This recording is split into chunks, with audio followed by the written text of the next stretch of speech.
So building off that kind of biodegradability with different products. So there are a lot of products nowadays that are biodegradable. So Mhm. going out into stores and purchasing those items, do you have any tips on how we can find or supply reasonably priced biodegradable items?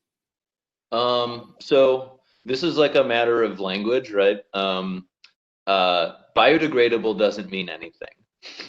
Um, so everything is biodegradable on a long enough timeline. And so it's so the terminology that we use is compostable. And so not all I have this like fun like SAT analogy. It's like not all biodegradable products are compostable, but all compostable products are biodegradable. And so when you go to the store and you see something that's, compostable or biodegradable, there is a certification body that we look to tell us whether or not this is going to work in our system. It's called BPI certified, bioplastics industry. It's a seal of certification that any manufacturer of a product can get on their products to that denotes that composters have worked with this product and have found that it can break down properly. Um, that said, it's kind of a it's a challenging like greenwashed space, right? So lots of manufacturers put green leaves on things and saying they're eco-friendly, and like it's just really confusing on a consumer to know what to properly do. And it's really only like us, the compost operators, that have to deal with the consequences. And so I guess like the my answer to like what should a consumer do is like um, get a reusable one. um, Use a reusable water bottle. Bring your own forks, knives, and utensils out to eat. Um, Use a reusable straw. Um, Reusable things are infinitely better than single-use anything, even if it is compostable. Um, and I think that like to underscore that, like we have a company that we've worked with. So we're part of this like fun national network of weirdos like us doing the work that we're doing around the country. Um, and there's a coalition of community composters who are like quite vocally advocating that they will not accept any compostable products. And the reason for that is there's tremendous costs to processing it. So first and foremost, there's huge labor costs that go into sorting out contaminants because it's really difficult to distinguish the difference between a solo cup that is clear and a compostable cup that is made out of cornstarch, right? And so that's really confusing. But then also like the resulting product that you make, you cannot legally produce an organic compost so long as there's been compostable products in it. So we are economically disincented from accepting compostable products, and yet we do because we realize that the alternative is single-use plastics, and we think those are awful too. But what that's forced us to do is we now have like two separate processes, right? So if we're picking up from a client that uses compostable products, it needs to go into one composting system and never touch the other composting system because it is certified differently and in turn can be sold for a different amount, i.e. a lesser amount. So yeah, so we really strongly advocate for durables um, whenever possible. We don't have enough resources to be growing plantations of stuff to make Chipotle bowls.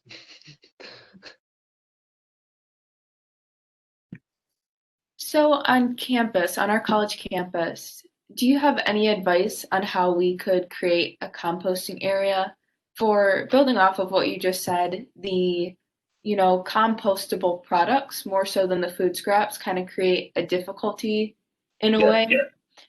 So if we were to try to propose a composting area, should we focus more on food scraps more so than compostable products?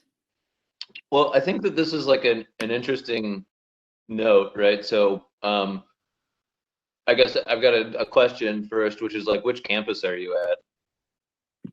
So we were at the West Shore campus in Westlake.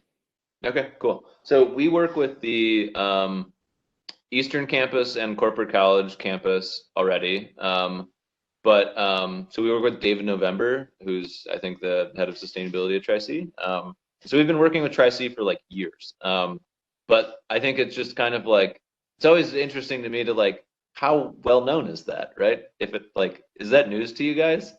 Yes. Yeah, so that's a shame, right? So we've been composting back of house with their food service departments for probably 5 years, and um, on the Eastern campus, I know that they have a greenhouse. I know that they have some of their like agricultural research stuff taking place there, and I think that like that would be a really ideal location to do some composting because it would complement programming already taking place. That said, I've been to the Westlake campus in the past. I think that there's there are challenges to doing like so another reason like going back to like why use our services instead of do it yourself, right? Like our system because we're doing it at a larger scale, can compost things like compostable plates and bowls and forks and knives. You couldn't do that in your home compost pile. We can also accept things like meat and dairy and cheese. You can't accept that in your backyard compost pile. And so I think that like, if there's a cafe, for example, at the campus, like coffee grounds are really easy to work with. You can do a ton of things with them. And so I think it's important to note that like composting is one way to use organic material to make another thing. I've seen people collect coffee grounds just to use it as a substrate to grow mushrooms, right? Like that's a rad project I'd love to be part of, right? So composting is one approach, right? And so I just like invite you to think of like, okay, here's a material, right? Don't think about it as like food waste, but like this is a material. What new material can I make out of it? We've like messed around with making like vinegar, right? We pick up from juice bars all the time, and it's like, oh, we can make a vinegar probably, right? And so compost is great and it's magical and it's beautiful, but like it isn't a silver bullet and it isn't the only solution to how you think about approaching food waste. So I would think about the needs of the campus, the volume that might be generated at that campus, where physically within the building is food waste being generated, who's going to be supportive, who's going to be obstructionist, and then what are the ways that you need to like pursue winning them over. Julia or Dr. Weissman, do you have any other comments or questions? No, thank you very Dan, much. I think thanks. covered so many aspects. No, I know it works like that. We always speak over each other. No, I just wanted to say thank you very much. I think we really covered everything. A lot of times you were ahead of us in the questions, so at least that shows us that we were right in asking you some questions that are very important. We came up with a couple more questions because it's definitely a very interesting topic. And like you pointed out a couple of times, it's not only about just being preventative with planning your meals and planning your life around all that to create less waste. It's about what to do with your waste, but it's also about talking to people about it because clearly a lot of people are not realizing. And I'm shocked to learn that Tracy, wonderful news, is doing a lot of things, but like you said, it's like backdoor. It's happening behind the closed doors, and maybe people need to know more about all of these things when big corporations are already taking these steps, not just individual students and people, but bigger companies that have bigger amounts of waste and so on. Yeah, no, and I think that like I I just want to invite like I think I encourage and applaud you for thinking about what can be done on campus, right? But like most of the student and like professors and administrators' lives are lived outside of that building, right? And so how can we work with Tri-C students to raise awareness of our services outside of the Tri-C building, right? And have this be like community outreach effort and support engagement in our residential services, right? Because I think that like therein lies this cool opportunity to not only practice this behavior at work or at school, but then also at home, right? It's really incongruous to think that like at home I compost all my food waste, but then I go to work and I throw it into a landfill, right? Like, and so we want this continuum of normalcy, and so we're always ears to think about like how do we better get the word out? How do we better reach different communities? Because you know our network is what our network is, and we can just be yelling into an echo chamber sometimes, and we want to be able to bring in new people to the conversation whenever possible.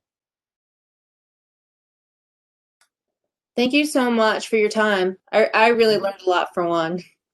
Great, great. Yeah, thanks for chatting with me. This is great. Yeah, we are very excited to share this with our local high schools and within our Tri-C community. There are definitely some engagement points that we would love to share. Cool, great. Well, keep me posted, and if I could be helpful moving forward, certainly let me know. Thank you. Thank you.